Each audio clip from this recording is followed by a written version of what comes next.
dude, we were talking about this the other day on the phone. That's my concern with the way this is going for the future in AI and like the control of the narrative, like being able to like really control the narrative.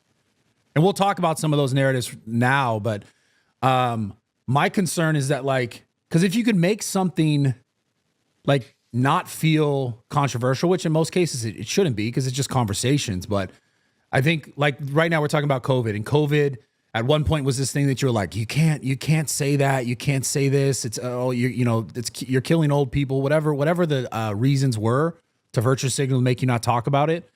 Even though there was like all these other alternative things that were good fixes or good, things to slow down COVID that were, don't talk about ivermectin, don't talk about this stuff. I wonder if like the future of this is no one really being able to talk about anything outside of a narrative because it's so controlled. Like it almost seems like it's like this, it feels like it's this last moment. I really hope we're not going like, right now you're here, we're able to say, yo, you're here, you're back, you could talk, you could share stuff. You got to kind of self-police yourself a little bit. But my fear is in like, when this AI stuff gets so crazy and they really are able to control the narrative to such a degree that the narrative will just be what they want it to be, no matter what is said. Because let's say if I said something, but they didn't want it to be out there, then you could censor it in a way that is like, for example, right now we have certain things people say on Twitter or whatever platform, and you could tell it gets boosted. Like you could tell it gets a lot more love. You could tell it gets a lot more attention. And there's bots, and they're pushing traffic to these things. So my fear is that like the opposite of that happening when the AI gets better and the control gets better and the ability to like track what people are saying even better and even more.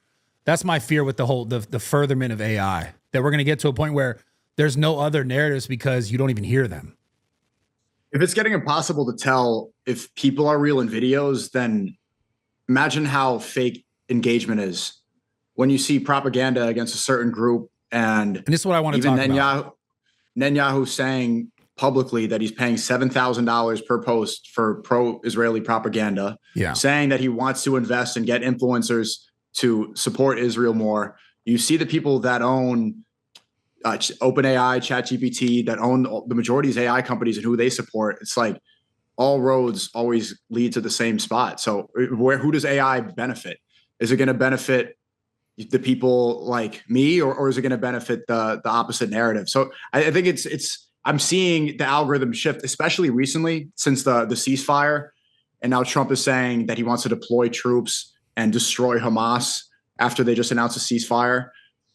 And it's very clear that a lot of this is that not only is a lot of this engagement fake, but it's going to continue. Like the narrative is super important to them. They realize that over the past 2 years, they've been bombing kids so much, and Israel's become super unpopular among the youth. Charlie Kirk was admitting that before he was assassinated, that look, the youth is turning and it's hard for me to keep promoting Judeo-Christian values.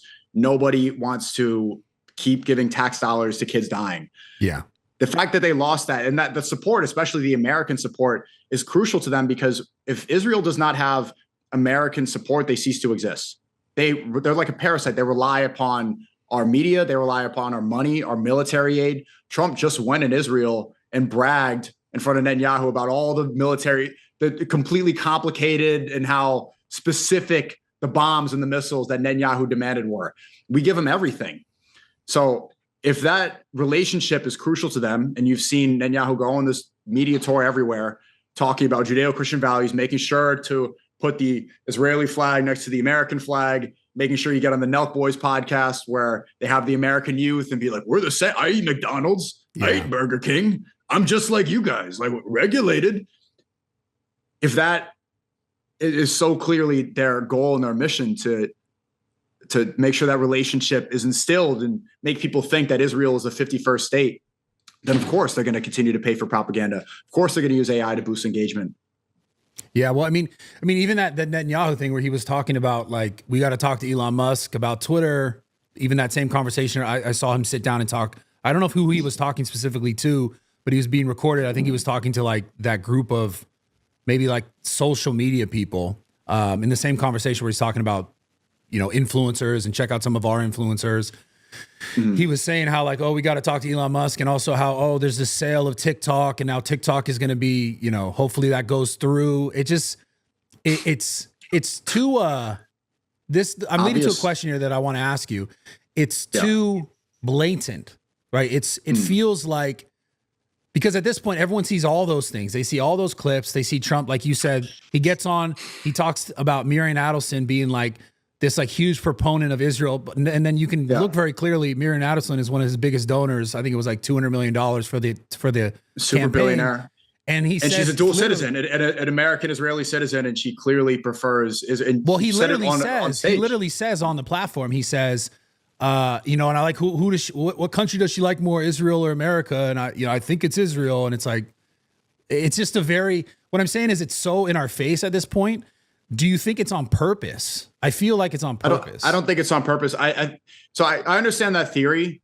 The theory is that they are bombing kids publicly on purpose, and they brag about how much control they have to make Israel hated. And if they're hated, then they can band together more, and they can become stronger. And then a byproduct is maybe they incite a war. And obviously Israel wants to go to war with Iran. Obviously Israel wants to expand and become the greater state and take over the Middle East and eventually the world. That's clear. I don't think so. I just think that they know that they can get away with it. They know that they control the United States. It's been leaked that Netanyahu brags about controlling Trump.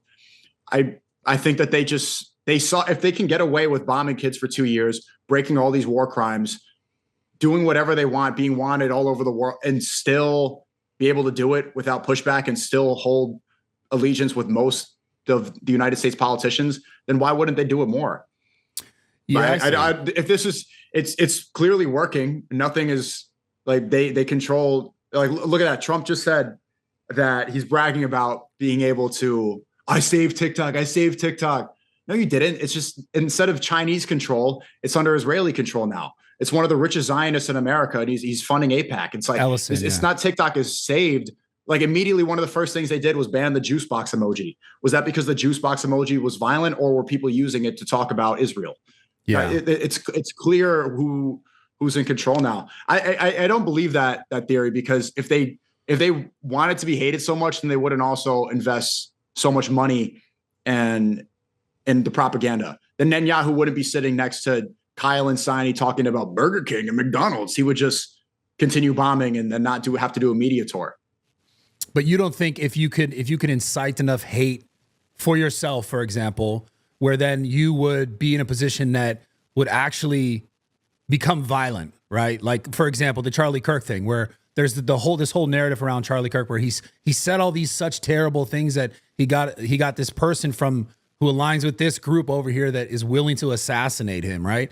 So that what I'm saying is I'm giving you like a different representation where someone goes, if people can hate me enough, then they'll want to hurt me. And if someone hurts me, then I can pass some law, pass some bill, pass something to control more of that. Meaning, like, if I can get people to hate me enough, could I say that, okay, now we've gone too far in this hating direction because it's so prevalent. Like, right now it's so prevalent.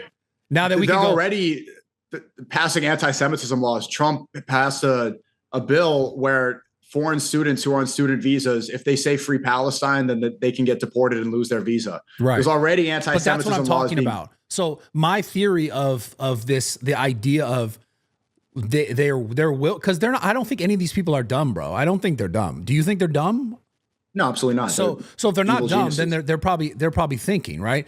If you can get enough people to hate you, then you could justify means to protect the hate, right? So then you could justify, like you just said, okay, well, we could start with these people who aren't citizens. We could kick them out. Where does that go? Does that go, oh, the hate gets even worse? Oh, now if you're a citizen and you say this, then we could do this to you, or we could say that to you. I mean, they've already tried to pass stuff like that, as far as like you couldn't boycott. But I don't think they need to, because they also have staged false flag attacks.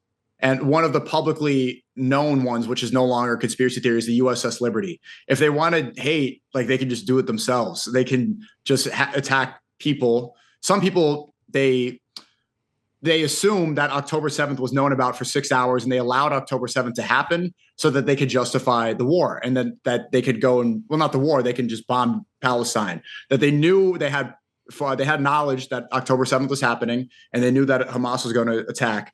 And they said, okay, we'll do this, and now we can do what we want to do. That's the theory. The other theory is that 9/11 was used to justify the war in Iraq and Iran. Israel's a country that's surrounded by all these enemies in the Middle East, and they need U.S. military support. So they stage an attack, 9/11, and then now every American is like, oh, brown people, Muslims, and they go in. And then remember, you know who's the one saying that there were weapons of mass destruction? There's weapons of mass destruction. I know exactly. That was Benjamin Netanyahu. 20 years ago. And then we go there. 30 years ago, same thing. The same guy. And we go there. There's no weapons of mass destruction. I can understand why people have that theory. Look at what happened the day after Charlie Kirk was assassinated. People don't talk about this enough. Benjamin Netanyahu goes on Fox News and immediately says that Charlie Kirk was killed by radical Islamists and working with the Marxists. He's trying to frame radical Islamists with Antifa, Marxists, and group them together. Nobody talked about it. Everyone just forgot about that immediately. And then he made a video saying, I didn't kill Charlie Kirk. It was the radical Islamists. They know that by blaming brown people, blaming Muslims, that they can get America to do whatever they want. That's why you see the Muslim hate always ramped up right before another war starts. If they wanted to justify what they do, if they needed hate, then you wouldn't see so many of these false flag attacks. I see what you're saying. We'll talk about the Islamic stuff in a second, but excuse me, I want to continue on this first. I understand what you're saying, but there's also a really important thing here. I think it's gotten to the point with Israel and these false flag attacks that if a false flag attack happened again, everyone would it wouldn't even feel like a false flag. They would just immediately point and be like, yeah, it was probably them. It's definitely them. So my point is, I think they know that they don't really have that necessarily the same options as they did before in the past that they had. And I think the biggest thing, by Benjamin Netanyahu's own words, that they're trying to fight against is the information, is what are people saying? What are people getting other people to believe?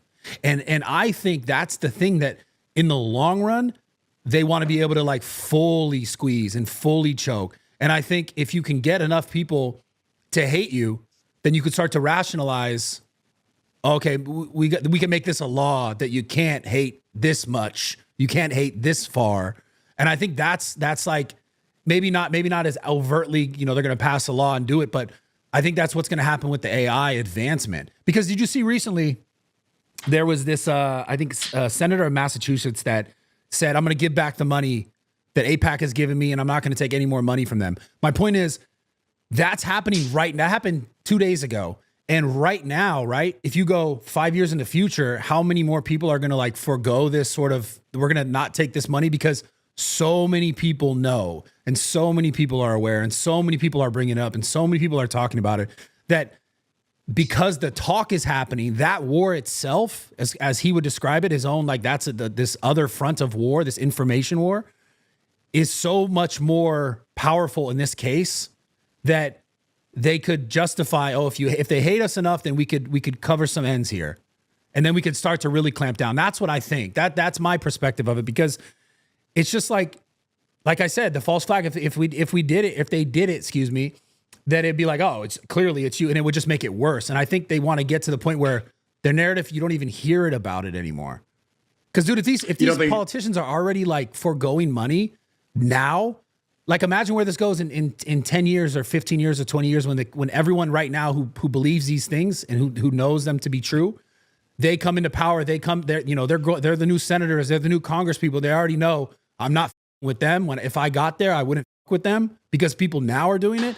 Think how scary that is. So I think it's an information thing more than it is like a bombing or a false flag thing that they can really even like utilize at this point. Yeah, I understand that theory, but why would Miriam Adelson spend so much money to try to slander Thomas Massey, who's one of the few who's not taking money from AIPAC?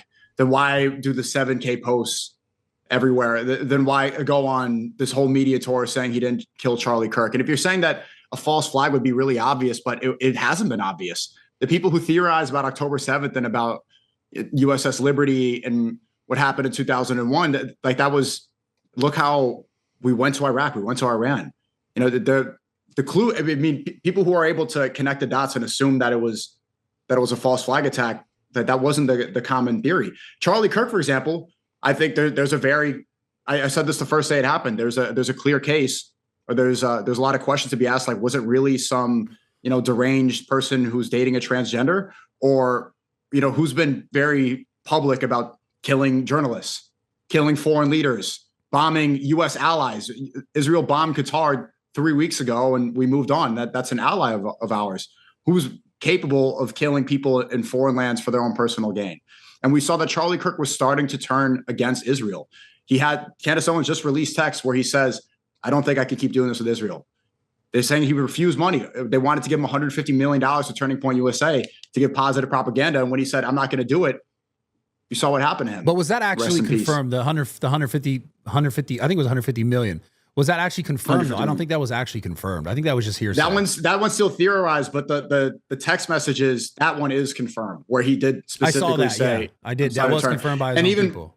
Close before he died, he went on with Megyn Kelly, and he was starting to say, hey, they're calling me anti-Semitic for just even questioning what's going on with Israel. Yeah. Like if I don't have undying support, even I'm getting called anti-Semitic, this is going too far. He went on the Patrick Bet-David podcast and said he thought that October 7th was allowed to happen. Yeah, the standout order. A lot of this, the standout order was 6 hours late. A lot of this does not follow the Trump narrative, the Judeo-Christian narrative, the narrative of the most valuable asset to promote Judeo-Christian values. That was Charlie Kirk, to keep the American youth. And if he's starting to turn, then he can't go full red pill. He can't go fully down, because then a lot of other people are going to turn too. The American sport is extremely valuable to them.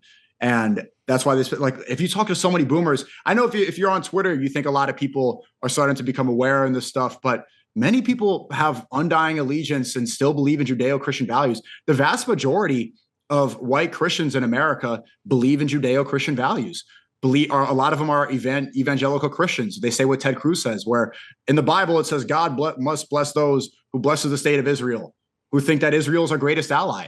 That propaganda has seeped into the minds of so many people, and it's really hard to deprogram that. Yeah, I just think where it's going. I don't. I mean, just knowing the past, right? If the future is more technology, more advancement, more AI, more control, like I feel like it's going to go in that direction where I don't know at what year can you be like, you literally can't even get the information out there that's opposing that relationship because it needs it so much and it's so ingrained, like you said. I just don't know. Like, do you think it goes to a place where you won't even be able to talk about it because AI has gotten so advanced and because the controls of it, or because of things that they passed in regards to it? Like that Peter Thiel guy doesn't want people to like be able to even criticize what AI is doing or not doing. Like, that's a very weird thing. And he's like one of the leaders in it. Palantir needs to be talked about a lot more by a lot of people. The thing is, though, a lot of this is probably inevitable. Like where we're at now, where OpenAI is starting to introduce romantic relationships on ChatGPT. Insane, that was a dystopian movie called Her in 2013. Now that's the norm. Yeah. Now that there's ads, we just left the train station on West 4th Street, and ads everywhere for this device called Friend, where it's a little device that you wear around your neck that listens and spies to everything you say, and it texts and talks to you. It becomes your AI friend. This is just inevitable. So if they want to use that as a tool to censor and to shut people up and to prevent us from having these conversations, of course they're going to use it. But all we can do is do our best until then. Yeah.